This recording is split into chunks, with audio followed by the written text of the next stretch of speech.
বাবার অসমাপ্ত রাজনৈতিক গল্পটার যেন একটা নতুন অধ্যায় শুরু হবে মেয়ের হাত ধরে।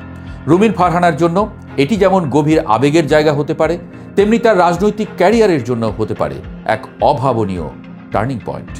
এখন সবচেয়ে বড় এবং প্রাসঙ্গিক প্রশ্ন হলো, আওয়ামী লীগ কি তাকে দলে ফেরাবে? 5 আগস্টের পট পরিবর্তন এবং পরবর্তীতে পরিবর্তিত রাজনৈতিক পরিস্থিতিতে আওয়ামী লীগ এখন অনেকটাই কোণঠাসা ও নেতৃত্ব শূন্য। তাদের প্রথম সারির নেতারা অনেকেই দৃশ্যপটের বাইরে, আত্মগোপনে বা আইনি জটিলতায় জর্জরিত। এই চরম সংকটের মুহূর্তে দলের হাল ধরার মতো, বিপর্যস্ত কর্মী সমর্থকদের চাঙ্গা করার মতো এবং সর্বোপরি গণমাধ্যমে শক্ত ভাষায় যৌক্তিক কথা বলার মতো একজন নেতার বড্ড অভাব দলটিতে।